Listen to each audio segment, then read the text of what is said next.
Souci. Dire tout est parfait. À dire j'ai réussi. Il n'y a pas de souci. Alors c'est une erreur. Parfois on a besoin d'aller parler à quelqu'un, un inconnu. Je l'ai déjà fait. Alors j'étais étudiante, je vous raconte une petite histoire. Je ne comprenais pas, j'étais fatiguée. Parce que j'étais en France, il y avait un truc qui n'allait pas. Et j'avais reçu des notes, j'avais vraiment échoué mon semestre. J'avais 6 sur 20. Il fallait avoir au moins 11 pour passer à l'étape suivante. J'ai dû doubler pour justement rattraper les petits cours. Et je ne comprenais plus rien. Et je passais comme ça, devant les Champs-Élysées, et j'ai vu une église catholique. Et j'ai vu des gens, il était 17h, et moi, chrétienne, je savais, je dis, ah, bah tiens, ces gens-là, ils viennent de faire leur confession. Quelque chose m'a dit, entrez là-dedans. Eh bien, je suis rentrée, j'ai vu le prêtre en train de terminer, on s'est posé les yeux. Il m'a dit, ah ben ma fille, j'ai terminé, je suis désolée. J'ai dit non, je ne viens pas confesser, mais j'ai besoin de parler. Je me suis assise pendant 1h30, il m'a écouté. Pourtant, il fermait l'église. Et quand j'ai quitté la salle, enfin l'église, je me suis sentie comme si j'avais laissé tous mes problèmes avec le père François. Il a quitté la France, mais il m'a donné une feuille, il m'a dit, bah Marianne, là il y a une très belle chanson, chantez-la tout le temps. Mais quand j'ai quitté l'église, j'étais comme si, je ne me rappelais plus pourquoi je me sentais mal.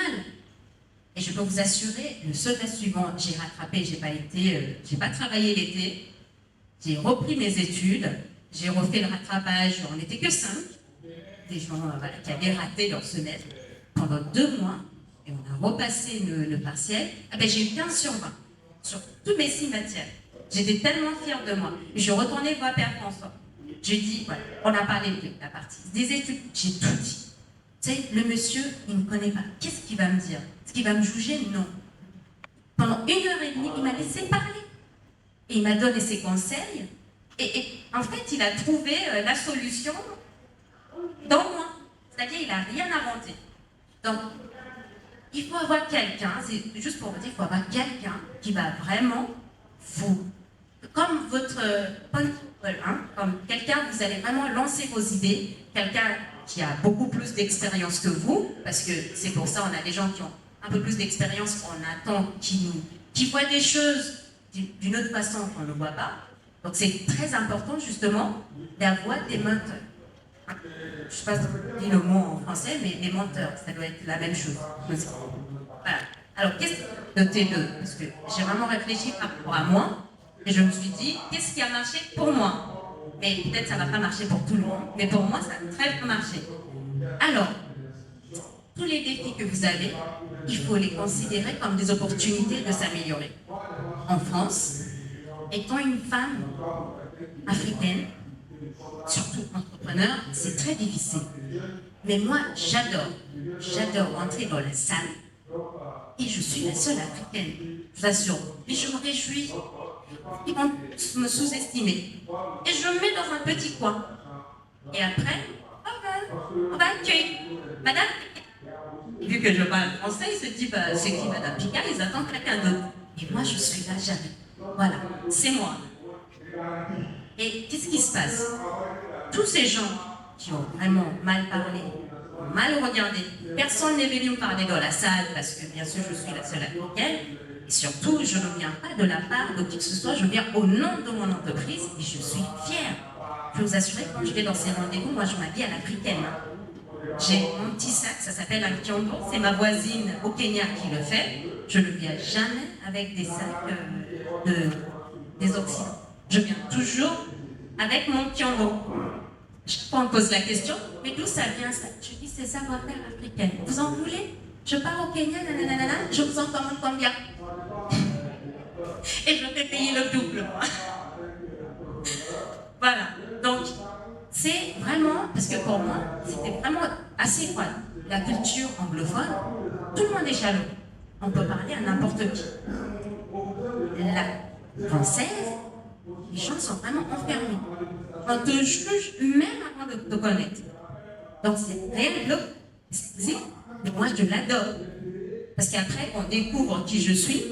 Ah, on ne traite pas de... Voilà, change vraiment la façon de me voir. Donc, il faut vraiment voir des blocages comme des opportunités. Moi, j'adore les élèves, surtout quand ils disent « Ah, mais vous êtes de l'Afrique francophone ?» Non, non, madame, je viens du Kenya. Elle dit « Ah bon, et comment ça se fait que vous parlez français ?» Je dis « Parce que personne ne peut apprendre votre langue. Je ne peux pas aller à l'école et apprendre la langue française. Il faut l'assumer. » Bon, après, c'est le mindset. Il faut le faire. Vous n'avez rien à perdre, je vous assure. Si vous vous assumez, c'était que de toute façon, je sais ce que je suis en train de faire, mais je suis très ouverte à qu'on m'apprenne autre chose. C'est très important. Ça vous construit, ça change. Vous arrivez à ramener votre culture, votre personne, vous ne changez rien. Vous prenez ce qui vient de l'autre côté, ça devient votre sujet, et après vous dites voilà, ça fait partie d'une autre couche, comme les oignons. Je ne sais pas si vous comprenez. Voilà. Et l'autre chose, il faut quand même, et il a très bien dit Michel, le travail acharné. Changement égale travail. Vous devez vraiment, en anglais on dit blood, tears and sweat. Ça veut dire que quand vous commencez votre comment dire, journey, tiens, je pense en anglais là, votre voyage dans l'entrepreneuriat, les 3 premières années, mais vous allez donner. Et si vous ne donnez pas, au bout des 3 ans, vous allez fermer les portes. Et vous allez rendre la clé qui peut-être. Non? Ah oui, d'accord, pardon. Qui va peut-être faire encore mieux vos idées. Et vous allez dire, mais c'était mon idée ça. Ah oui, mais la personne a su comment mener le jeu. Donc, il faut s'acharner en sacrifices, mais il ne faut pas que ce soit les sacrifices, on ne peut pas revenir en arrière. Je suis mère de famille, j'essaye toujours à chaque fois de communiquer et de dire, je ne peux pas venir à votre sortie aujourd'hui, ma chérie. Mais promis, dimanche, on va faire un truc ensemble. Ça fait une récompense. Donc, j'ai fait les sacrifices de faire ça, mais ma fille, dès qu'elle doit faire des activités avec sa maman, elle dit, de toute façon, elle m'a dit dimanche, elle fera ça avec moi. Mais il faut honorer. Hein. Si c'est dimanche, vous allez faire la sortie, vous cuisinez, je ne sais pas, le plat favori de votre pays avec vos enfants, et il faut le faire. Hein, parce que ils sont graves, les enfants, ils savent tout. Ils vont tout noter. Mais tu m'as dit, comment ça hein. Donc voilà. Et la dernière chose que je peux vous dire, c'est, comme on a dit tout à l'heure, s'améliorer, on continue. Il faut continuer à s'améliorer. Vraiment. Toute opportunité doit être des opportunités où on peut et on doit s'améliorer. Même si vous prenez des transports en commun, regardez autour de vous. Vous pouvez avoir, sans peut-être dans le textile, dans tout ce qui est la mode, vous pouvez avoir quelque chose en disant, tiens, j'aime bien comment son t-shirt est fait. Moi, je sais coudre. Je vais essayer de tester cette idée et de voir si ça peut marcher avec mes tissus, avec mes designs, avec ceci, cela. On est invité à un mariage. Je dis, j'ai jamais moi. Peut-être un pilao, on aime bien les pilaos en Afrique de l'Est. Je ne sais pas ce qu'ils ont utilisé comme épices. Mais j'ai mon restaurant, je vais quand même m'enfermer pendant, je ne sais pas, 5 heures et je vais essayer de trouver quel était le secret de son pilao. Parce que moi aussi, je fais un pilao. Mais comment ça se fait que son pilao est meilleur que... il est bon. Donc, on se couvre. Il faut toujours être en train d'apprendre. Vraiment important dans l'entrepreneuriat. Pourquoi? Parce qu'on arrive à voir des choses qu'on ne voit jamais. Et qu'on se dit, notre business est bon. Tout à l'heure, je vous ai parlé du bassin de Congo. Aujourd'hui, les entreprises, dans tout, ils cherchent à montrer qu'ils ont les principes du développement durable au sein de leurs entreprises. J'accompagne des clients, dont par exemple Côte d'Ivoire, qui cherchent à réduire son empreinte carbone. Mais d'après vous, où est-ce qu'ils ont été faits leurs projets? Au bassin de Congo, pour acheter des crédits carbone. Qu'est-ce qui s'est passé avec les consultants africains que je connais qui les ont accompagnés? mais ils n'avaient jamais travaillé sur leur stratégie ou leurs principes. Ils n'avaient jamais intégré les principes du développement durable au sein de leur business. Quand Groupe Duval est arrivé, ils ont dit, bah, est-ce que vous faites un peu de développement durable? Nanana. Je dis, oui, on fait ceci, cela. Je dis, ah d'accord, bah, on peut vous accompagner à écrire votre stratégie et à intégrer ça. Mais pourquoi? Mais parce qu'en fait, aujourd'hui, c'est ce qu'on cherche. C'était une opportunité. En fait, le cabinet, dès qu'ils ont changé, dès qu'ils ont mis en avant tout ce qu'ils font par rapport à l'impact environnemental, tout ce qui est développement durable, mais ils ont beaucoup plus de clients.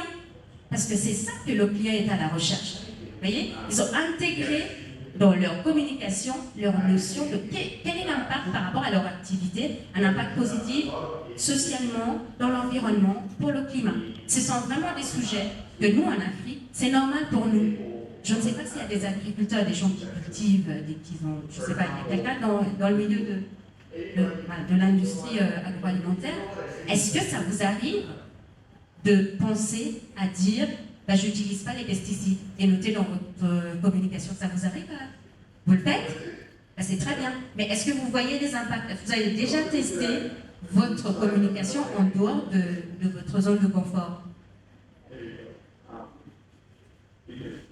Moi, je suis dans la production et la transformation de certains produits agricoles. Et spécialement, il y a un type de certification local au Togo que l'entreprise a. Donc, disons, communiquer autour de ça par rapport aux produits transformés, ça me permet de toucher certains cibles qui sont plus sensibles aux produits sains, aux produits bio. Et donc, je pense que c'est un avantage. Et je vous félicite parce que j'en connais pas mal qui ne le font pas parce que pour eux, c'est normal. J'ai une cliente dans Macadamia, elle a construit une école, elle a mis en place un psychologue pour accompagner des jeunes, mais jamais elle en avait parlé de ça. On était en rendez-vous, elle me dit « Ah, il faut que je réponde à ma tante, je suis désolée. » Je dis « Ah oui, d'accord. » Elle me dit « Ah, mais elle est en train d'accompagner un jeune aujourd'hui. » Je dis « Accompagner pourquoi? » Elle est psychologue. J'ai dit « Où? » Dans l'école qu'on a construite. J'ai sorti ces documents. J'ai dit « C'est marqué où ça? » Elle me dit « Non, j'ai pas besoin de le marquer. » Mais comment vous construisez l'école? Parce qu'on vend nos huiles de macadamia, le macadamia, et ça me fonctionne très bien, et j'ai décidé de faire quelque chose dans mon village. J'ai dit, Delvin, c'est quoi cette histoire? Mais pourquoi vous ne parlez pas de ça? Parce que c'est l'histoire qui vend. Elle m'a dit, je ne savais pas. Malgré qu'elle ait, je l'ai déjà vu, l'esprit de croissance, elle avait raté l'opportunité d'avoir certains clients parce qu'elle ne communiquait pas par rapport aux impacts qu'elle est en train de faire localement de son village. Donc c'est très bien. Et il faut le faire, je vous assure. Surtout si vous voulez sortir de votre zone de confort, allez voir ailleurs, que ce soit en Afrique ou en Europe ou aux États-Unis, faire des salons et tout. Vous êtes obligé de parler ou de montrer que vous avez des notions du développement durable. Ça vous apporte non seulement le business, mais ça fait que tout ce que vous allez faire, vous allez pouvoir transmettre par la suite. Parce que vous avez déjà mis des notions du développement durable, par exemple, protéger, cultiver, faire l'agriculture, c'est ce que j'ai appris l'autre jour, régénératrice, je pense que c'est ça. Utiliser de moins en moins de pesticides, utiliser les excréments des animaux pour faire je ne sais pas quoi, biogaz et tout. C'est un business aujourd'hui. C'est vraiment un business. Je vous assure, j'ai appris il y a 2 mois que les épluchures vont être utilisées pour des produits de beauté. Alors, ma cliente en Tanzanie, j'ai dit, tu me gardes tout ce qui est tes épluchures là sur le fruit jacké. Et je dis, bah, peut-être un jour ça sera utile. Ok, les sèches. Je suis en train d'essayer de trouver qui va les utiliser, qui va acheter les épluchures de fruit jacké. Parce qu'il y a quand même des avantages. Celui-là, je l'ai appris. Pourquoi?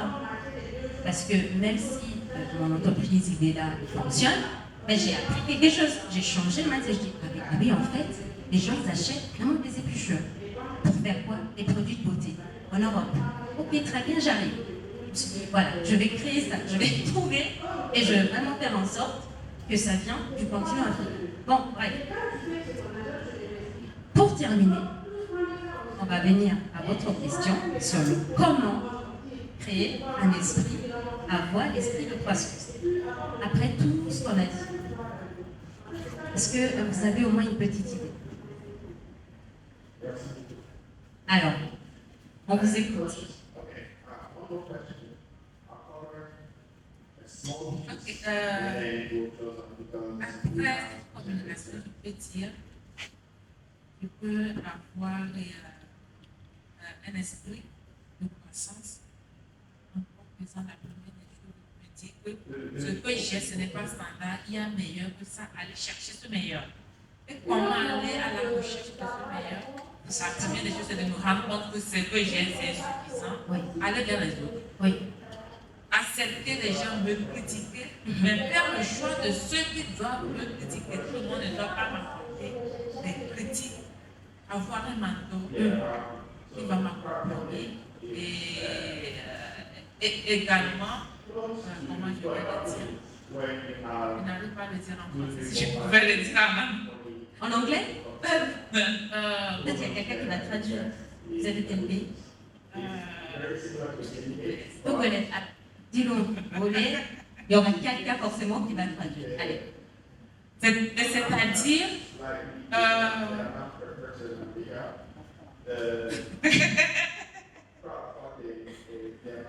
ok, je vais le dire en français parce que c'est que moi-même je dois m'ouvrir les portes qui doivent.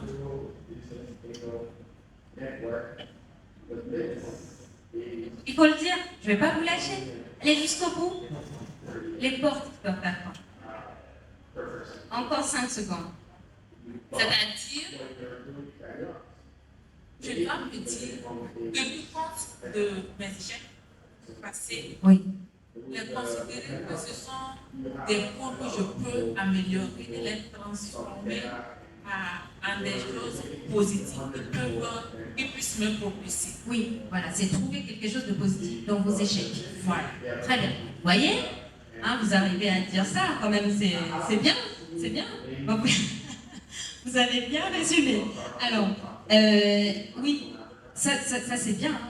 Il faut toujours revenir en arrière, pas pour rester en arrière, mais pour dire, voilà, qu'est-ce que j'ai fait de mal, pas de bien, d'après moi, et comment je peux l'améliorer. Deuxième chose, vous avez dit, il faut sortir.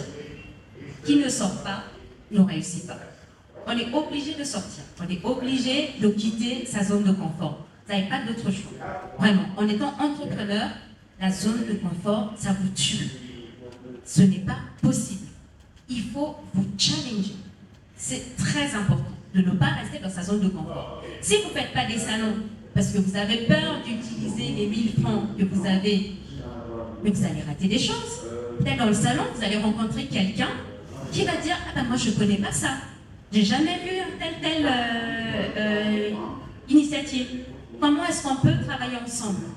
On rate parfois des opportunités de financement parce qu'on n'a pas été dans un endroit où on croit que ah ben moi je ne suis pas prêt pour aller là-bas. C'est vraiment quelque chose qu'il faut intégrer en étant entrepreneur. Mais ça fait partie de l'esprit de croissance. C'est très bien. Alors, je vais trouver ce que moi je vous ai dit le matin, c'est trouver la motivation. J'ai dit quand je me réveille, je dis merci Dieu, je pense, je dis tout va bien. Après je dis, je suis faite pour cette journée. Rien que ça, je pars. Et je le fais tous les matins. Je suis faite pour cette journée. J'ai pas dit, oh bah tiens, aujourd'hui je vais rendre, je ne sais pas quoi. Des choses vraiment bêtes. Il faut trouver sa motivation.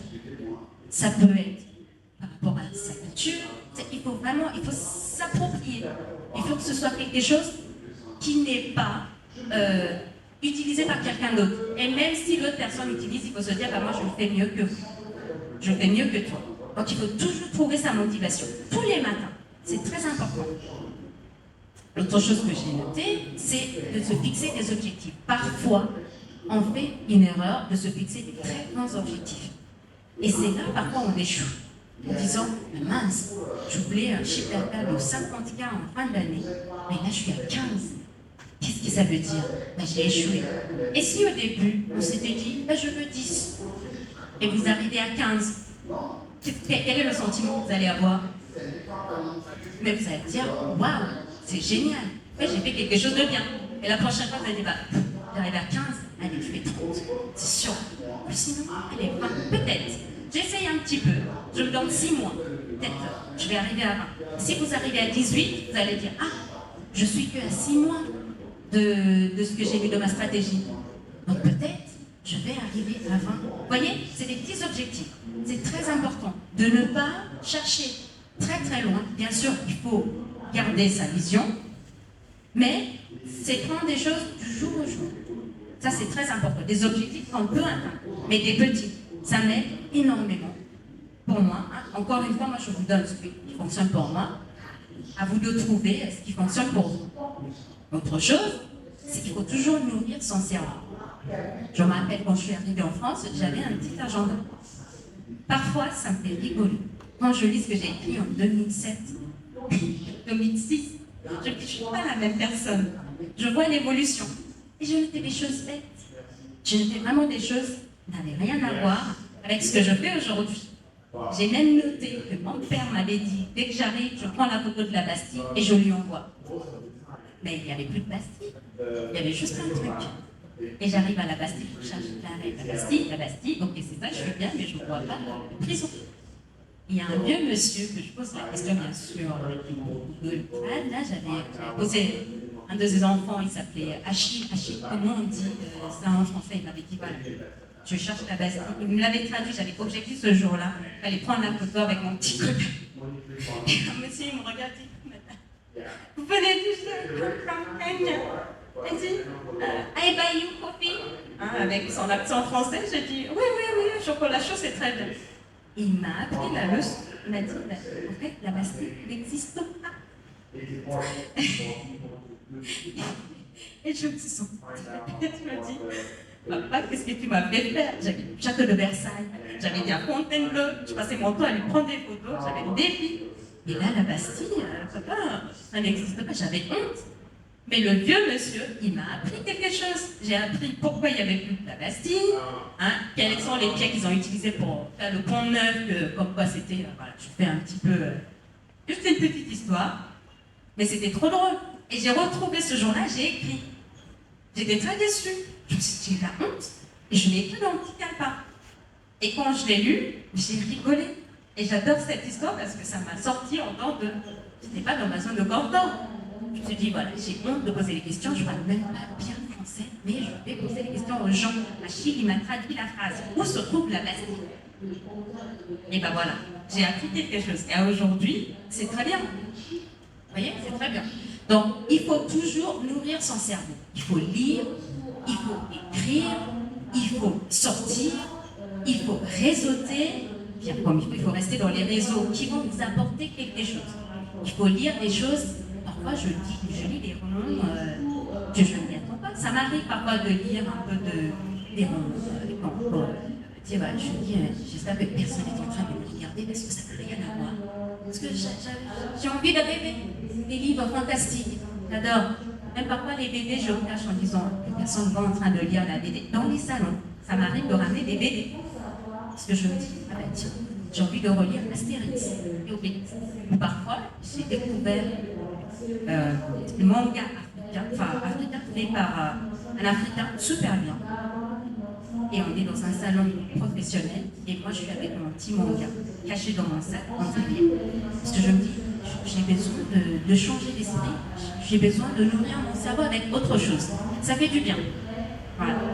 Alors, dernière chose que moi je fais, c'est j'apprends. Je suis à l'extérieur, j'apprends. Je suis venue et Joram, il a dit hier, j'ai appris qu'il y a des pépites au Togo, il y a des pépites en Afrique francophone, mais vous les cachez. Vous êtes vraiment des entrepreneurs, vous êtes en train de changer des choses. On a échangé avec pas mal de gens et je me suis dit, en fait, ces personnes-là, ils ont quelque chose. Il y a quelque chose en fait. Mais pourquoi vous ne parlez pas de vos initiatives? Pourquoi je ne vous vois pas dans les salons? Pourquoi est-ce que vous n'êtes pas en train d'être fiers en disant j'ai commencé telle et telle initiative? Pourquoi vous ne le faites pas? C'est dommage. Peu importe l'initiative, il faut en parler. Il faut être fier. Elle a eu le courage là tout à l'heure Elle est venue me présenter ses produits. J'étais toute seule là, sur mon téléphone. Je ne l'ai pas appelée, elle m'a vu, elle m'a dit bah, j'aimerais lui parler. Elle m'a présenté ses produits. On a échangé. Et je vous ai dit qu'est-ce qu'il faut améliorer, qu'est-ce que moi je vois par rapport à ce qui se passe ailleurs. Et je pense que c'est des choses que vous allez mettre en place. Elle a appris. Je ne sais pas si elle va mettre en place ou pas. On va voir. Mais bon, maintenant, je vous laisse me poser quelques questions. On va se donner, parce que ça a commencé tard, 15 minutes. Je pense qu'on a assez échangé. Je vous écoute vraiment. N'hésitez pas à me poser des questions. N'hésitez pas à me dire, à me donner votre retour.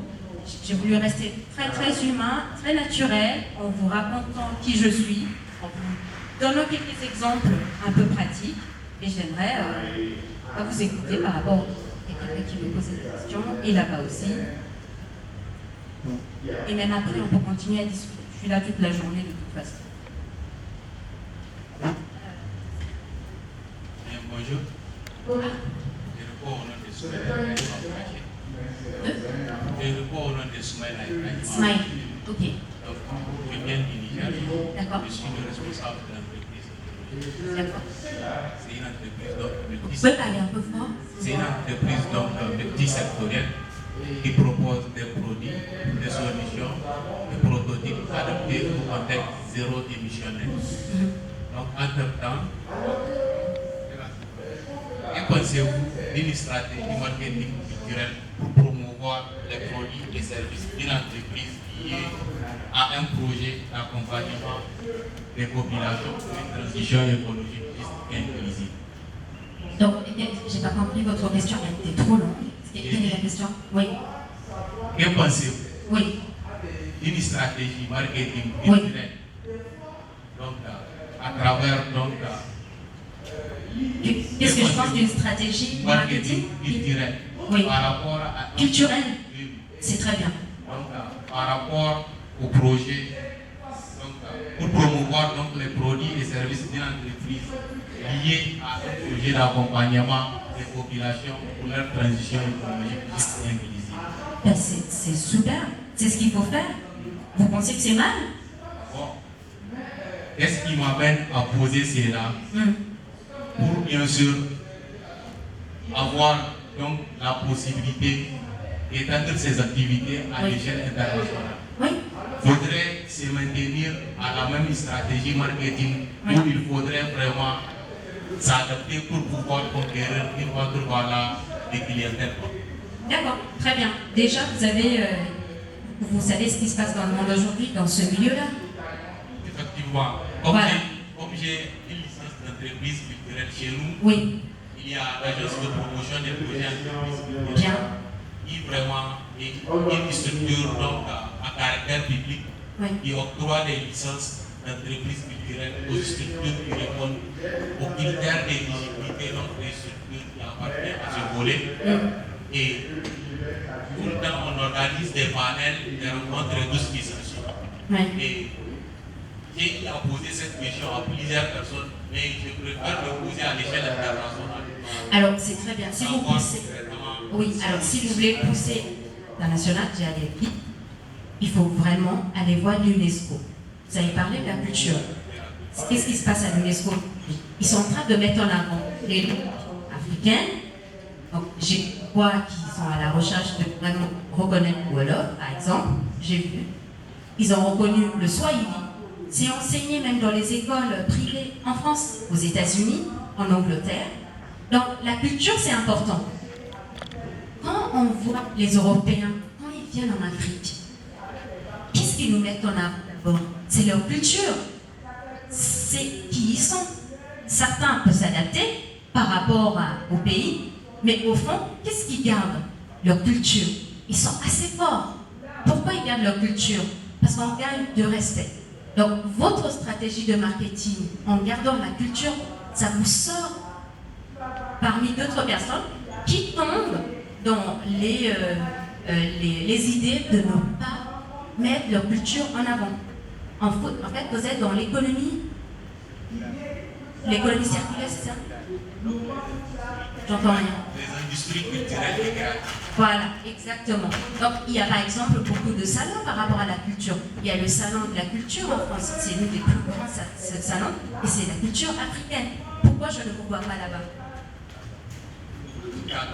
Voilà, mais je sais, c'est parce que vous ne savez pas. Et je vous donne par exemple, il faut vraiment être à l'extérieur, et vous allez voir comment ils communiquent.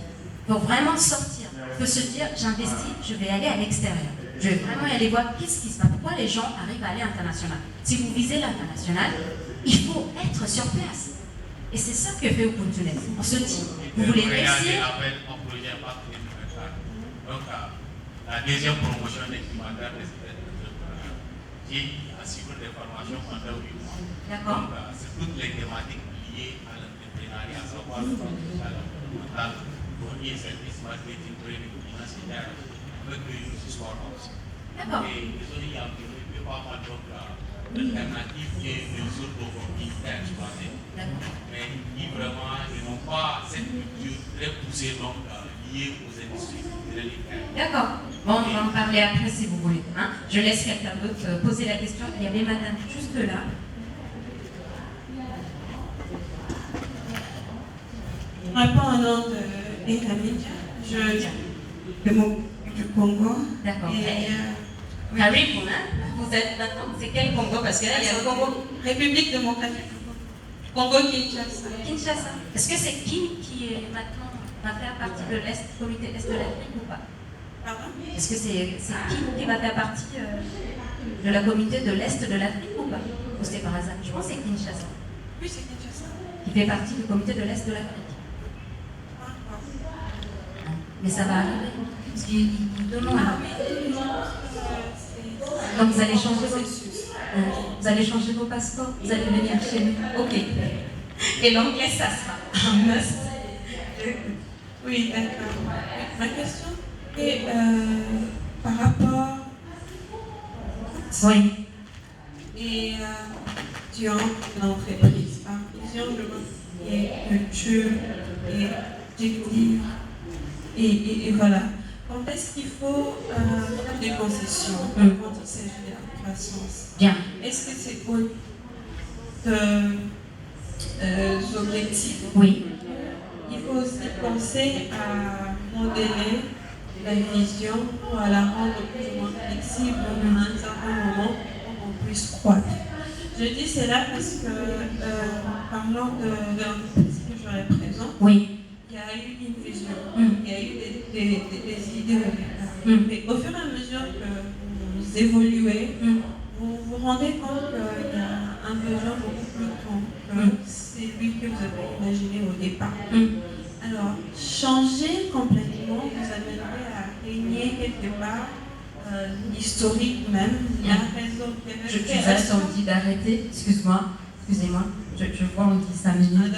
Donc, mais j'ai compris. Qui avait fait à ce que vous puissiez créer la structure et même la vision. Oui. Alors, c'est quoi en fait la limite entre croissance et tout ce qu'on a comme Alors, moi je vous dis, tout dépend de la demande, tout dépend de qu'est-ce que vous voulez changer dans l'entreprise. Il ne faut jamais changer sa vision. Parce que c'est sa vision, la vision et votre mission, c'est la fin de ce que vous voulez. Donc, si c'est la fin, on peut arriver à changer ce qui est sur le chemin, mais on ne change pas la fin, parce que c'est ça qui définit nos entreprises. Donc, pour moi, je dirais qu'il n'y a pas de limite.